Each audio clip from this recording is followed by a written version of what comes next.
Napa Valley, California, October 14th, 1989.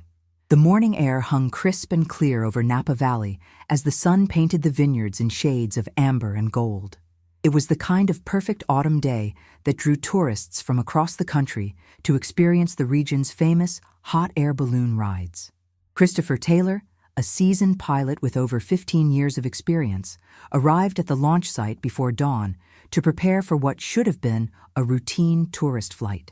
Christopher had built a solid reputation in the tight-knit ballooning community. At 42 years old, he was known for his meticulous attention to safety protocols and his deep understanding of local wind patterns.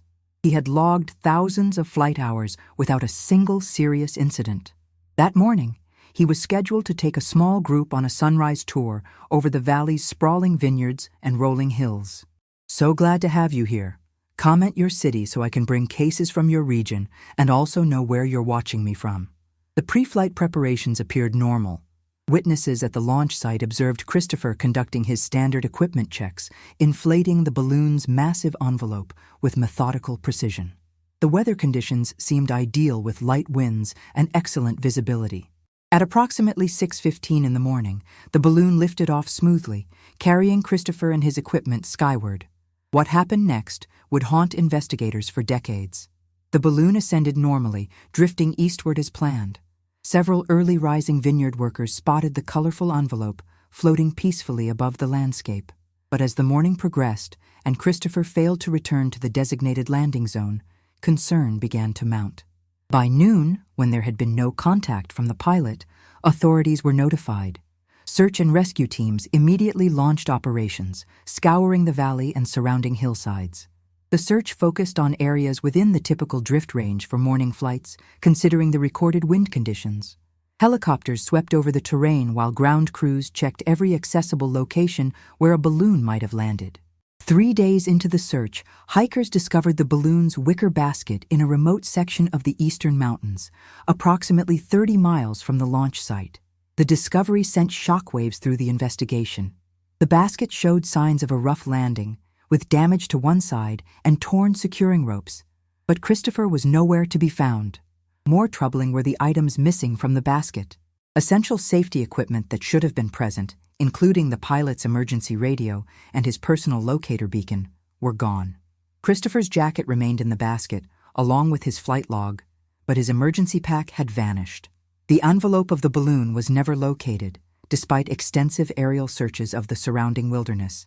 Investigators from the county sheriff's department began treating the case as a potential crime scene.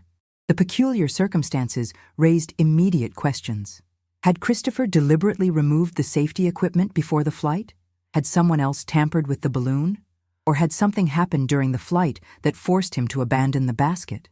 Melissa Taylor, Christopher's wife of 18 years, was devastated by the news.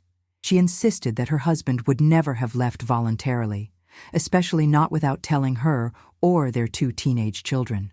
She described Christopher as a devoted father and a responsible professional who took his work seriously. The suggestion that he might have staged his own disappearance seemed impossible to her. Colleagues from the ballooning company where Christopher worked expressed similar disbelief. They characterized him as reliable and safety-conscious, someone who would never take unnecessary risks. Yet the evidence suggested something had gone terribly wrong on what should have been an ordinary flight. As the initial search efforts expanded into the surrounding wilderness areas, investigators began examining Christopher's recent activities and personal life. They discovered that beneath the surface of his seemingly stable existence, there were complications that hadn't been immediately apparent. Financial records revealed that the tourism company employing him was facing significant monetary pressures, and Christopher had been directly involved in business decisions that affected multiple people's livelihoods. The investigation took on a darker tone when detectives learned about recent tensions in Christopher's professional relationships. Several individuals had reason to harbor resentment toward him, though nothing that obviously pointed to foul play. The case began to take shape as something far more complex than a simple accident or voluntary disappearance. As October turned to November and the fall rains began, the trail grew colder. The missing pilot had seemingly vanished into thin air, leaving behind only questions and a damaged basket in the wilderness. What had started as a routine morning flight had transformed into one of the region's most perplexing mysteries, and investigators were only beginning to understand just how deep the secrets surrounding Christopher Taylor's disappearance would run. Napa Valley, October to December, 1989. The weeks following Christopher Taylor's disappearance brought a flood of information that complicated the investigation rather than clarifying it. Detectives from the county sheriff's department began piecing together a portrait of a man whose life was far more complicated than his family and closest friends had realized. The first significant breakthrough came when investigators obtained access to Christopher's flight logs and personal records. What they discovered raised immediate red flags. The logbook found in the recovered basket showed discrepancies with the official records maintained by the tourism company. Several flights from the previous months had been logged differently in Christopher's personal records compared to the company's documentation. The differences were subtle but consistent, suggesting a pattern of unauthorized or unreported flights. Financial investigators brought in to examine Christopher's personal accounts uncovered troubling patterns. Despite his steady income as a senior pilot, he had been making regular cash withdrawals in the months before his disappearance. The amounts were significant, totaling several $1,000s, but there was no clear indication of where the money had gone. Melissa could not account for the withdrawals and expressed shock at the discovery. The family's household expenses didn't reflect any unusual spending that would explain the missing funds. The tourism company's records revealed another layer of complexity. Christopher had been scheduled to testify in an ongoing civil lawsuit filed by a family who claimed their relative had been injured during a balloon flight the previous year. The case involved allegations of negligence and inadequate safety procedures. Christopher's testimony was considered crucial because he had been the chief pilot responsible for training and safety protocols at the time of the incident. His disappearance conveniently removed a key witness from the proceedings. Detectives interviewed Kevin Morrison, a fellow pilot who had worked alongside Christopher for nearly a decade. Kevin's relationship with Christopher had been professionally competitive and occasionally contentious. Other employees at the company described tensions between the two men over flight routes, customer assignments, and safety procedures. Kevin had reportedly complained to management that Christopher received preferential treatment and better-paying assignments. However, Kevin had a solid alibi for the morning of the disappearance, having been conducting his own tourist flight with multiple witnesses present. A more disturbing discovery emerged when investigators searched Christopher's home office with Melissa's permission. Hidden in the back of a desk drawer, they found a partially burned diary. The pages that survived the fire contained cryptic entries from the months leading up to the disappearance. One entry from September referenced correcting a mistake from years ago. Another mentioned feeling watched and concerned about someone discovering the truth. The final legible entry, dated just 3 days before Christopher vanished, simply stated that everything would be resolved, one way or another. Melissa had no knowledge of the diary or what the entries might mean. She described her husband as generally open with her, though she admitted he had seemed distracted and stressed in recent weeks. She had attributed his mood to work pressures and the upcoming testimony in the lawsuit. The discovery of the diary suggested Christopher had been keeping significant secrets from his family. The investigation expanded to include Richard Bennett, a businessman who had invested heavily in a tourism venture that Christopher had been involved with years earlier. The venture had failed spectacularly, and Bennett had lost a substantial portion of his retirement savings. Multiple witnesses confirmed that Bennett had publicly blamed Christopher for mismanaging the project and had made threatening statements about seeking compensation. When questioned by detectives, Bennett acknowledged his anger toward Christopher but denied any involvement in the disappearance. His whereabouts on the morning in question could not be definitively established. Forensic examination of the recovered basket yielded puzzling results.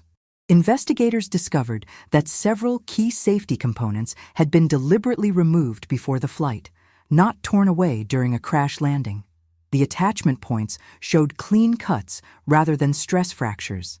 Someone with knowledge of balloon equipment had systematically disabled backup safety systems. Whether Christopher had done this himself or someone else had tampered with the equipment remained unclear. Anonymous tips began reaching the sheriff's department, though most proved to be unreliable. One caller claimed to have seen Christopher meeting with unknown individuals at a remote location 2 weeks before he vanished. Another reported seeing someone matching his description at a bus station in Oregon days after the disappearance. Investigators followed up on each lead, but none produced concrete evidence. The company where Christopher worked became increasingly uncooperative as the investigation progressed. Management declined to provide certain internal documents without a court order, citing confidentiality concerns.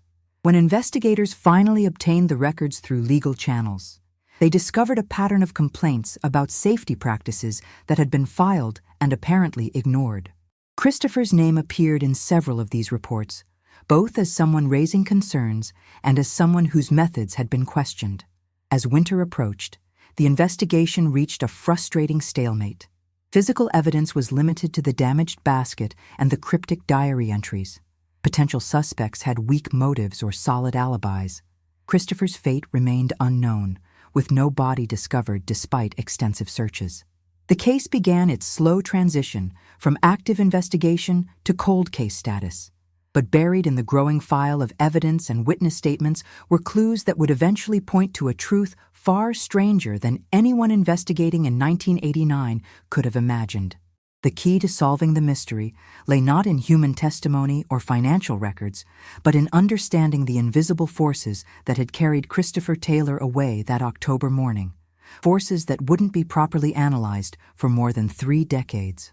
Napa Valley, January 1990 to March 1990. As winter storms battered Northern California, the investigation into Christopher Taylor's disappearance entered a new and more complex phase. Detectives had exhausted the obvious leads and now began exploring the deeper connections that might explain what had happened on that October morning. The breakthrough came from an unexpected source. A former employee of the tourism company contacted investigators with information about financial irregularities she had witnessed during her time working in the company's accounting department. She described a pattern of off-books transactions that Christopher had been aware of and had allegedly been documenting. According to her account, Christopher had discovered that company funds were being diverted through fraudulent invoicing schemes, with money disappearing into accounts that had no legitimate business purpose. Investigators subpoenaed the company's complete financial records, revealing a network of suspicious payments dating back several years. The amounts were substantial, totaling hundreds of thousands of dollars. The scheme appeared designed to enrich a small group of investors while avoiding proper taxation and regulatory oversight. Christopher's name appeared in internal communications about these transactions, though whether he was a participant or a whistleblower remained unclear. The list of investors connected to the failed tourism venture from years earlier took on new significance. Richard Bennett's name appeared alongside several others who had lost money in that project, but investigators now discovered that some of these same individuals had been involved in the current company's questionable financial activities. The failed venture and the current company were linked through a web of business relationships that Christopher had been uniquely positioned to understand.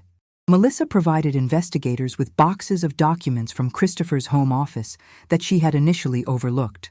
Among the papers were copies of financial statements, highlighted sections of business contracts, and handwritten notes analyzing cash flows. Christopher had clearly been building a case against someone, methodically gathering evidence of wrongdoing. One folder contained photocopies of checks made out to shell companies, with Christopher's notes indicating these entities did not appear to have legitimate business operations. The investigation took a darker turn when detectives learned about threatening letters Christopher had received in the months before his disappearance. Melissa had not previously disclosed these communications because Christopher had downplayed their significance, telling her they were just angry complaints from dissatisfied customers. But when investigators examined the letters more closely, the threats were explicit and menacing. One letter warned Christopher to stop asking questions about matters that didn't concern him. Another stated that people who caused problems for the wrong individuals sometimes found themselves facing serious consequences. Forensic analysis of the letters provided few leads. The messages had been composed using a common typewriter, and the paper was a standard variety available at any office supply store. No fingerprints were recovered other than Christopher's and Melissa's. The postmarks indicated the letters had been mailed from different locations around the Bay Area, suggesting someone had deliberately tried to avoid establishing a pattern that might reveal their identity. Kevin Morrison emerged as a figure of renewed interest when investigators discovered he had been experiencing severe financial difficulties in the months before Christopher's disappearance. Bank records showed Kevin was behind on mortgage payments and facing potential foreclosure. His income from the tourism company should have been sufficient to cover his expenses, but large cash withdrawals and unexplained purchases suggested money troubles that went beyond ordinary financial mismanagement. More significantly, investigators learned that Kevin had access to the storage facility where balloons and equipment were kept overnight. He was one of only 3 pilots with keys to the facility, and security at the location was minimal. Camera systems that should have recorded who accessed the equipment before Christopher's flight had been non-functional for weeks, a maintenance issue that had been reported but not addressed. Witness interviews revealed that Christopher and Kevin had been seen in a heated discussion 2 days before the disappearance. The argument took place in the company parking lot, away from other employees, but a maintenance worker overheard raised voices and saw aggressive body language. When questioned about this encounter, Kevin claimed it was merely a professional disagreement about scheduling and nothing serious. However, other employees noted that the tension between the 2 pilots had been escalating for months. The civil lawsuit that Christopher had been scheduled to testify about revealed another potential motive. Investigators learned that Kevin had been the actual pilot on the flight where the injury occurred, not Christopher. However, Christopher, as chief pilot and safety officer, would have been required to testify about the company's training procedures and safety protocols. His testimony could have exposed deficiencies that would make the company liable and potentially implicate Kevin in negligence. A judgment against the company would have threatened everyone's employment and could have resulted in personal liability for the pilots involved. By March of 1990, investigators had transformed their understanding of the case. What had initially appeared to be a tragic accident or possibly a voluntary disappearance now looked increasingly like a crime with multiple potential suspects and complex motives. The missing pilot had been at the center of financial schemes, legal battles, and professional rivalries, any of which could have led to violence. Yet despite these revelations, crucial evidence remained elusive.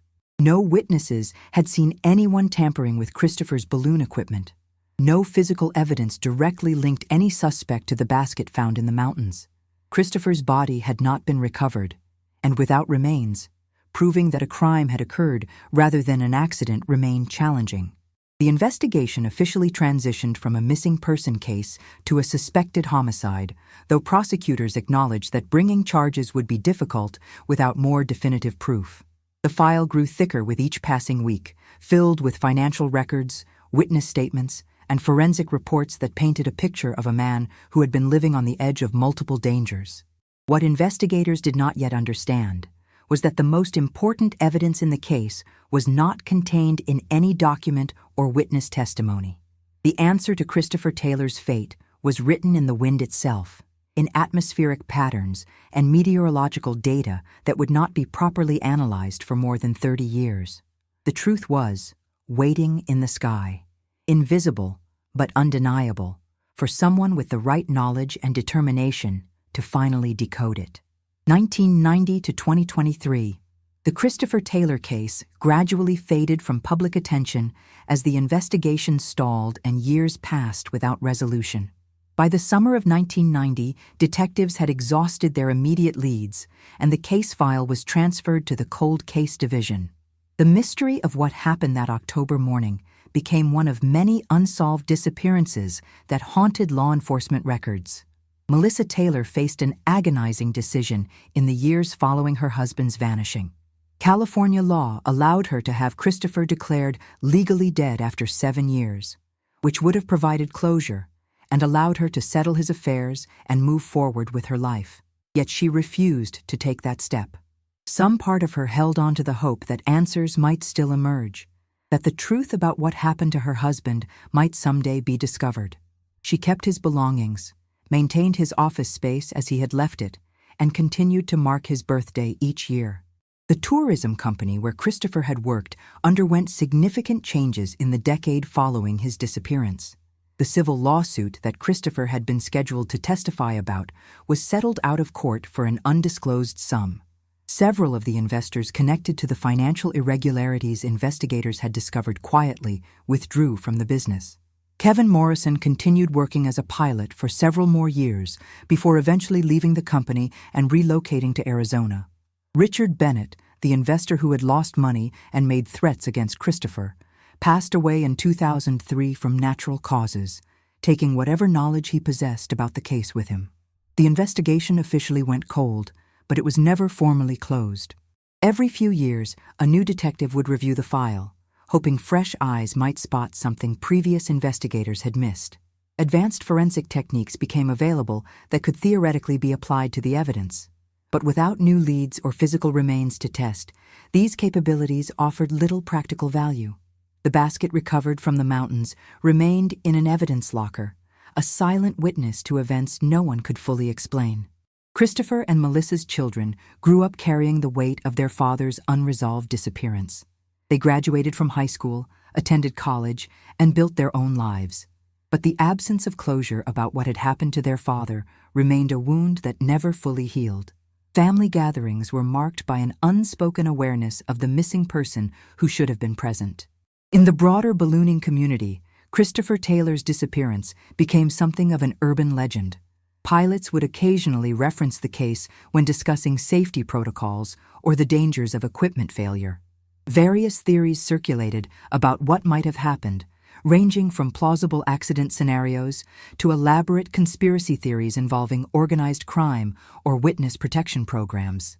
None of these theories were supported by evidence, but they persisted because the human mind seeks explanations even when none are available. The year 2023 marked the 34th anniversary of Christopher's disappearance. By this time, much of the physical landscape where the events had occurred had changed. The tourism company had long since gone out of business. The storage facility where balloons had been kept had been demolished and replaced with a shopping center. Many of the people who had been interviewed during the original investigation had died or moved away. The case seemed destined to remain forever unsolved, a historical footnote in the annals of missing person cases. Then Daniel Foster entered the picture. Daniel was a retired meteorologist who had spent 40 years studying atmospheric conditions and weather patterns across Northern California.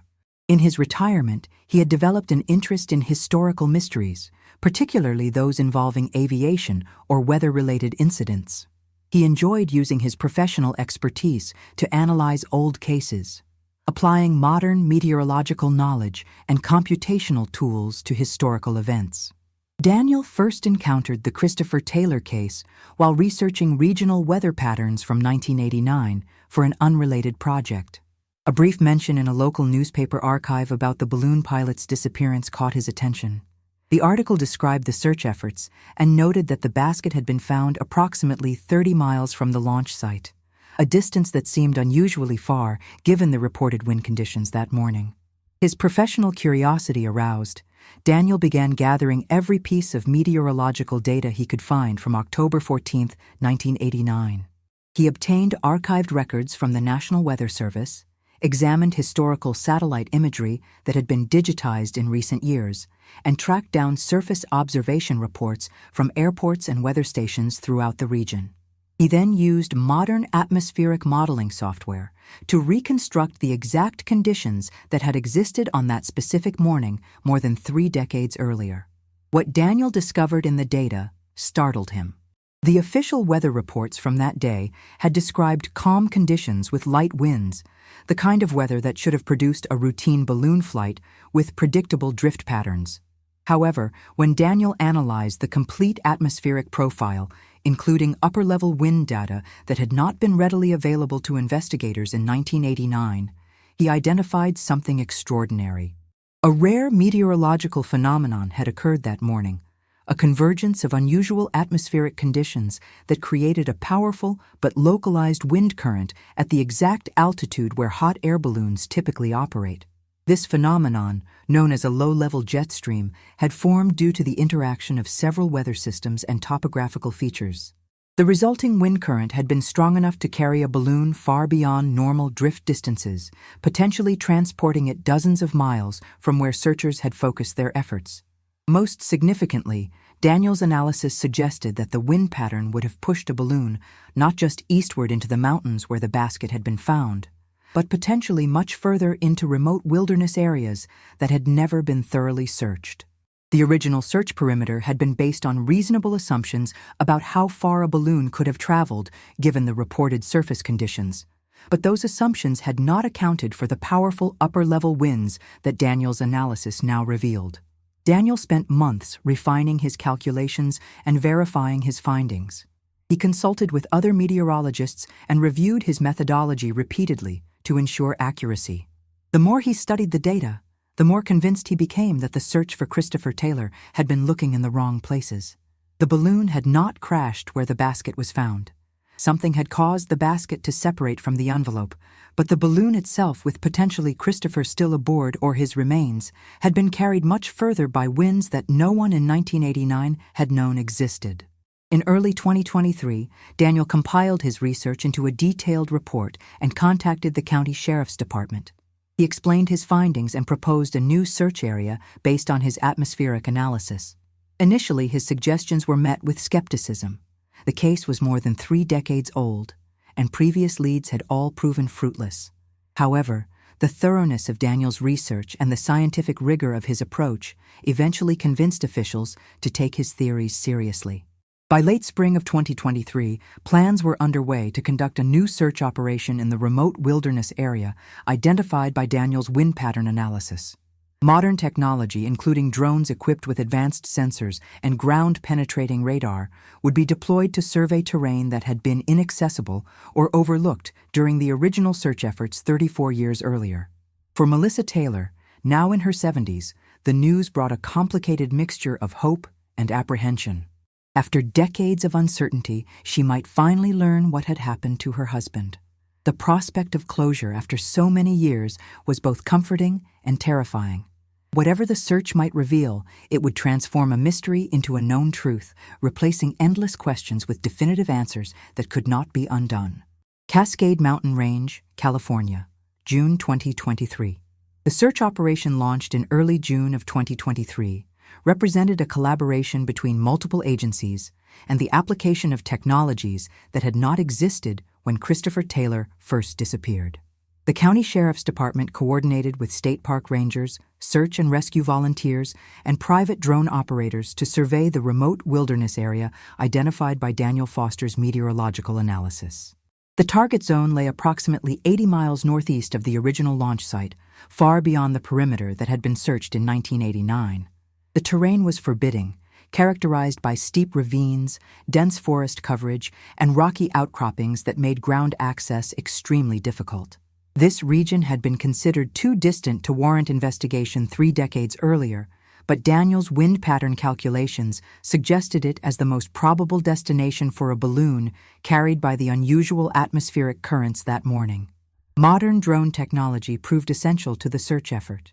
Teams deployed multiple unmanned aerial vehicles equipped with high-resolution cameras, thermal imaging sensors, and LiDAR mapping systems. These drones could survey areas that would have required weeks of dangerous hiking for ground teams to cover, scanning the landscape for any anomalies that might indicate the presence of wreckage or human remains. The search proceeded methodically, with operators dividing the target area into grid sections and systematically examining each zone. The first week yielded nothing of significance beyond natural features and occasional debris from hikers or campers. Some members of the search team began to doubt whether Daniel's theories would lead anywhere, but the meteorologist remained confident in his calculations and encouraged the teams to persist. On the morning of June 19th, a drone operator noticed an unusual thermal signature in a particularly remote ravine. The area was characterized by a narrow gorge with steep walls that descended more than 200 feet to a rocky streambed below. The thermal imaging showed a pattern inconsistent with natural rock formations or vegetation.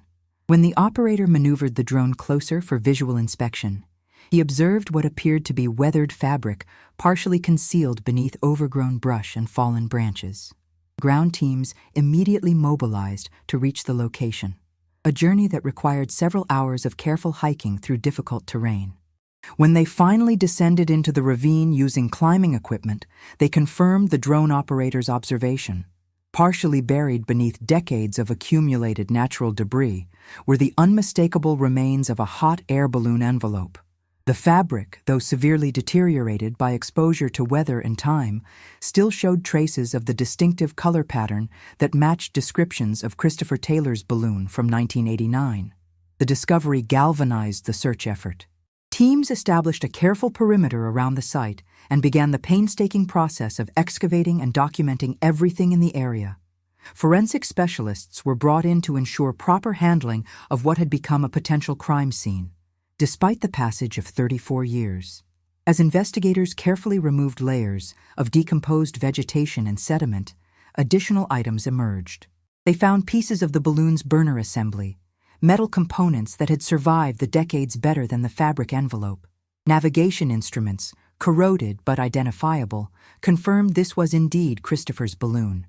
Then, approximately 30 feet from the main concentration of balloon debris, searchers made the discovery that would finally answer the central question that had haunted the case for more than 3 decades. Human remains were located beneath a collapsed section of rock and earth.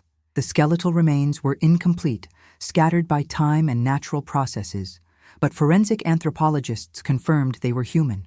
Personal effects found nearby, including a severely deteriorated wallet and a metal watch, provided preliminary identification.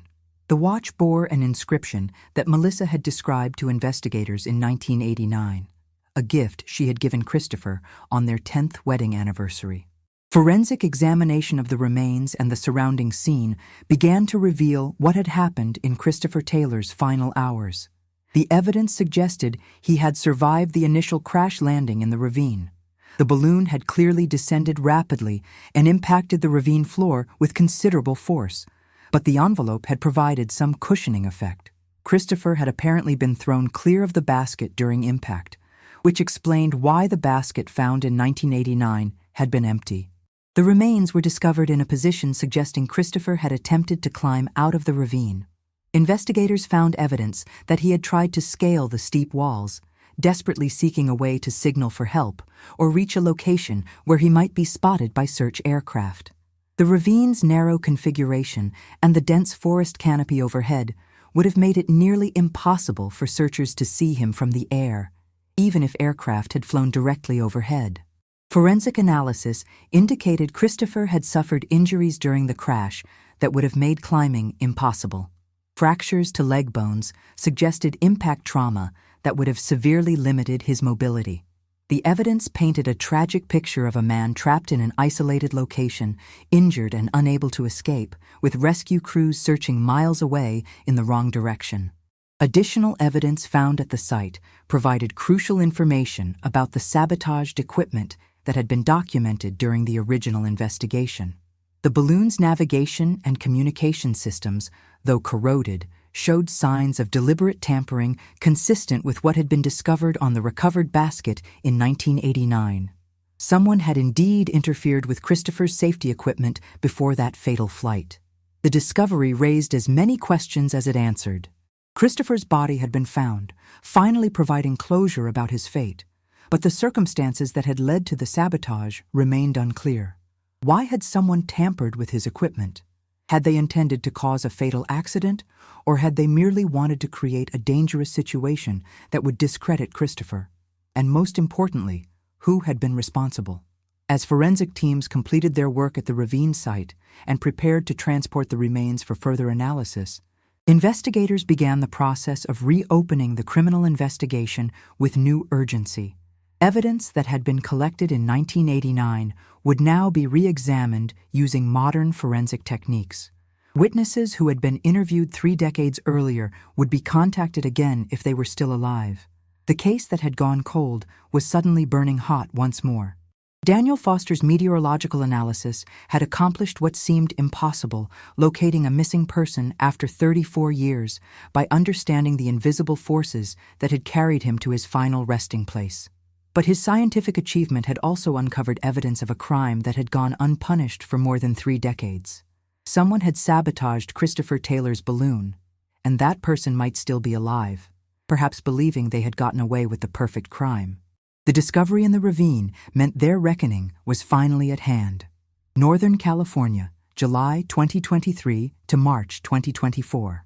The recovery of Christopher Taylor's remains transformed a decades-old cold case into an active homicide investigation. Forensic pathologists worked meticulously to extract every possible piece of information from the skeletal remains and the evidence recovered from the ravine site. Modern DNA analysis confirmed what the personal effects had already suggested. The remains were definitively those of the missing pilot. The forensic examination provided crucial insights into the final hours of Christopher's life. Analysis of the bone fractures indicated he had survived the initial impact but sustained injuries that would have made escape from the ravine impossible.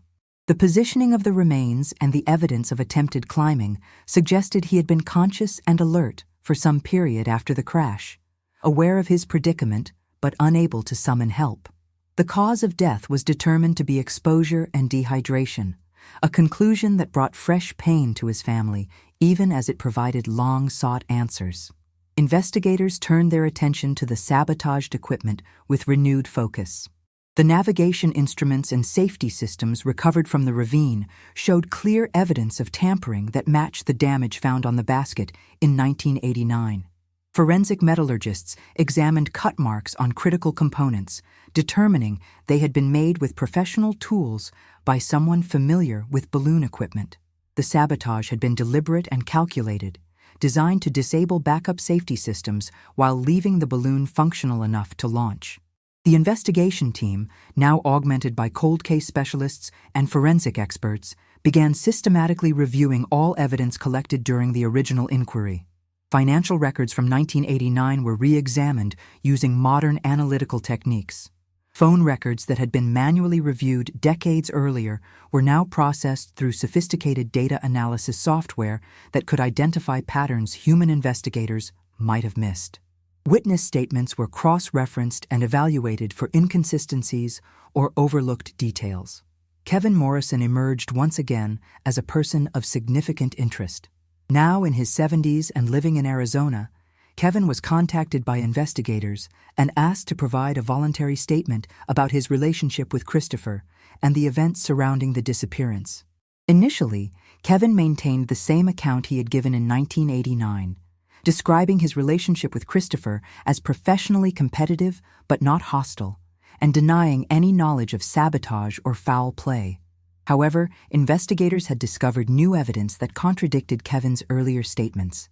Bank records that had not been fully analyzed in 1989 showed a significant deposit into Kevin's account approximately 2 weeks after Christopher's disappearance. The amount, $15,000, represented far more money than Kevin's salary would have allowed him to save, especially given his documented financial difficulties at that time. When confronted with this evidence, Kevin's story began to change. Further investigation revealed that Kevin had lied about his whereabouts on the evening before Christopher's final flight. While he had maintained he was conducting his own tourist flight that morning and had no opportunity to tamper with Christopher's equipment, investigators discovered he had accessed the storage facility late the previous night. Security logs that had been considered unreliable in 1989 due to equipment malfunctions were re-examined and found to contain fragmentary but significant data. Time-stamped entries showed Kevin's access code had been used to enter the facility at a time when he claimed to be at home. Confronted with mounting evidence, Kevin requested legal representation. Through his attorney, he eventually agreed to provide a complete account of the events in exchange for consideration during sentencing. What emerged was a confession that confirmed many of the suspicions that had haunted the investigation for 34 years. Kevin admitted to sabotaging Christopher's balloon equipment on the night before the fatal flight. However, he insisted his intention had never been to cause Christopher's death. According to his account, he had been approached by individuals connected to the tourism company's financial scheme that Christopher had been documenting. These individuals had offered Kevin a substantial payment to cause an equipment malfunction that would result in an embarrassing emergency landing, damaging Christopher's reputation and credibility before he could testify in the civil lawsuit or expose the financial irregularities. Kevin claimed he had carefully planned the sabotage to create a frightening but survivable incident. He had disabled certain navigation and communication systems while leaving core safety equipment functional.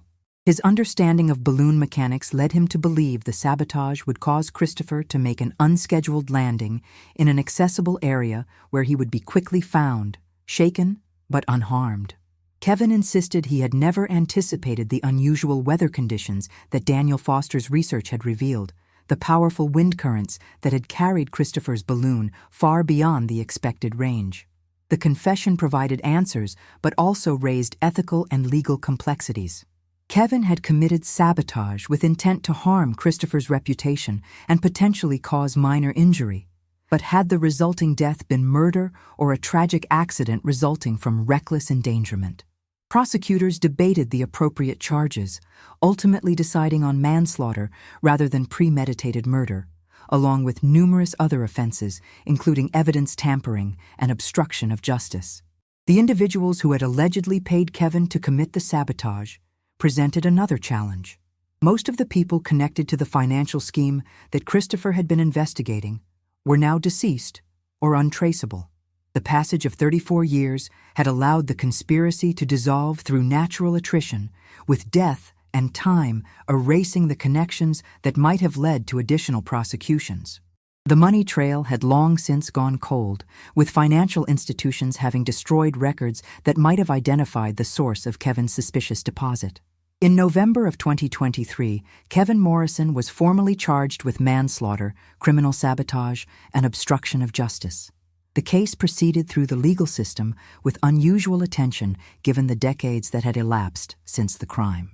Legal experts debated whether a fair trial was even possible given the passage of time, the deaths of potential witnesses, and the deterioration of some evidence. The trial began in January of 2024 and lasted 6 weeks. Prosecutors presented a comprehensive case built on forensic evidence, financial records, and Kevin's own confession. The defense argued that Kevin's actions, while criminal, had not been intended to cause death, and that the unusual weather conditions constituted an unforeseeable intervening factor that broke the chain of causation. Daniel Foster testified about the meteorological analysis that had led to the discovery of Christopher's remains, providing the jury with an understanding of the atmospheric conditions that had transformed a planned sabotage into a fatal catastrophe. Melissa Taylor attended every day of the trial, now 76 years old, but determined to see justice finally served for her husband. Her children, now middle-aged adults with families of their own, sat beside her. The trial provided them with detailed answers about what had happened to their father, though many of those details were painful to hear. In March of 2024, the jury returned a verdict of guilty on all charges. Kevin Morrison was sentenced to 20 years in prison. Though given his age and health, prosecutors acknowledged he would likely spend the remainder of his life incarcerated. The judge, in delivering the sentence, spoke about the devastating impact of Kevin's actions not just on Christopher, but on the family members who had lived with uncertainty for 34 years. Outside the courthouse after sentencing, Melissa addressed assembled media representatives. She expressed gratitude to Daniel Foster for his determination to solve a mystery that law enforcement had been unable to crack. She thanked the investigators who had persevered in pursuing justice despite the decades that had elapsed. And she spoke about Christopher, remembering not the tragedy of his death, but the life he had lived and the love he had shown his family. The case closure brought a measure of peace to the Taylor family. Christopher's remains were finally laid to rest in a formal burial service attended by family, friends, and members of the ballooning community who had never forgotten the missing pilot. The mystery that had defined their lives for 34 years was finally resolved. Daniel Foster received recognition from meteorological societies for his innovative application of atmospheric science to criminal investigation. His work demonstrated how historical weather data and modern analytical techniques could be combined to solve cases that had seemed beyond resolution.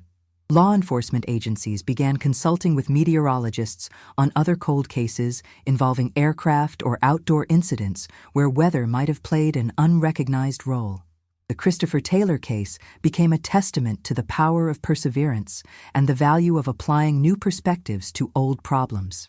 It showed that justice, though delayed, need not be forever denied, and it demonstrated that sometimes the key to solving human mysteries lies not in examining human motivations or actions, but in understanding the natural forces that shape outcomes in ways we cannot always anticipate or control.